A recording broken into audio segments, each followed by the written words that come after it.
Data டைப்ஸ்னா என்ன அப்படின்னா நம்மளோட டேட்டாஸ் எல்லாம் ஸ்டோர் பண்றதுக்காக யூஸ் பண்ற கான்செப்ட் தான் டேட்டா டைப்ஸ். இப்போ நம்மளோட நேம் அப்படின்றது ஒரு டேட்டா அண்ட் ஏஜ் அப்படின்றது ஒரு டேட்டா. ஒவ்வொரு டேட்டாவும் பார்த்தீங்கன்னா டிஃப்ரெண்டா இருக்கும். எதை பேஸ் பண்ணினா அதோட டைப்ஸ்.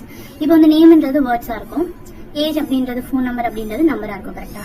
அதெல்லாம் வந்து நம்ம ஸ்டோர் பண்றதுக்கு யூஸ் பண்ற கான்செப்ட் தான் இந்த டேட்டா டைப்ஸ். அண்ட் நம்ம பைத்தான்ல ஃபர்ஸ்டே பார்த்திருப்போம். பைத்தான் அப்படின்றது என்னன்னா ஒரு டைனமிக்கலி டைப்டு.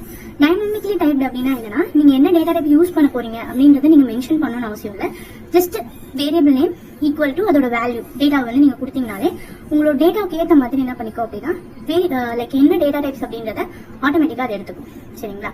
அப்போ இப்போ பாத்தீங்கன்னா என்னென்ன டேட்டா டைப்ஸ்லாம் நமக்கு இருக்கு அப்படின்னு பாத்தீங்கன்னா இன்ட், ஃப்ளோட், காம்ப்ளெக்ஸ், பூலியன் அப்படின்றது பூல் அப்படி சொல்லுவாங்க, ஸ்ட்ரிங் அப்படின்றது எஸ்டிஆர் அப்படின்னு சொல்லுவாங்க. ஸோ இதெல்லாம் தான் பைத்தான்ல இருக்கிற டேட்டா டைப்ஸ். அண்ட் இன்ட் அப்படின்றத யூஸ் பண்ணி நம்ம என்ன பண்ணலாம்னா நம்ம ஹோல் நம்பர் ஆஃப் வேல்யூஸ் வந்து நம்ம ஸ்டோர் பண்ணிக்க முடியும். அதாவது 1 2 3 10 அந்த மாதிரி ஹோல் நம்பர்ஸ்ல வரும். அண்ட் இது வந்து பாசிட்டிவ் நம்பரையும் அக்செப்ட் பண்ணிக்கும், நெகட்டிவ் நம்பரையும் அக்செப்ட் பண்ணிக்கும். அதே மாதிரி ஃப்ளோட் அப்படின்றது டெசிமல் வேல்யூஸ், அதாவது 1.2 2.5 அந்த மாதிரி பாயிண்ட்ஸ்ல வரும்.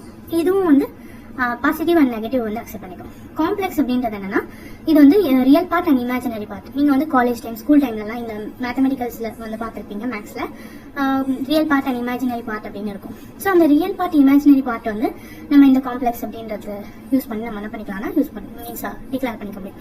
அண்ட் பூலியன் அப்படின்றத யூஸ் பண்ணி நம்ம வந்து ட்ரூவா ஃபால்ஸா அப்படின்றத செக் பண்ணிக்க முடியும்.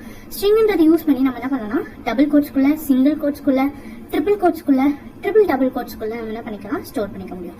அண்ட் இதுக்கெல்லாம் என்ன டிஃபரெண்ட் அப்படின்னா நீங்க இப்போ டபுள் கோட்ஸ்குள்ளயோ சிங்கிள் கோட்ஸ்குள்ள நீங்க ஸ்டோர் பண்ணீங்கன்னா அது வந்து அப்படியே ஒரே லைன்ல உங்களுக்கு பிரிண்ட் ஆகும். நீங்க வந்து சிங்கிள் ட்ரிபிள் கோட்ஸ்குள்ளயோ இல்லை வந்து டபுள் ட்ரிபிள் கோட்ஸ்குள்ள நீங்க கொடுத்தீங்க அப்படின்னா உங்களுக்கு ஆஸ் இட் இஸ் அப்படியே பிரிண்ட் ஆகும். சரிங்களா? ஒரு சின்ன எக்ஸாம்பிள் ப்ரோக்ராம் பார்க்கலாம்.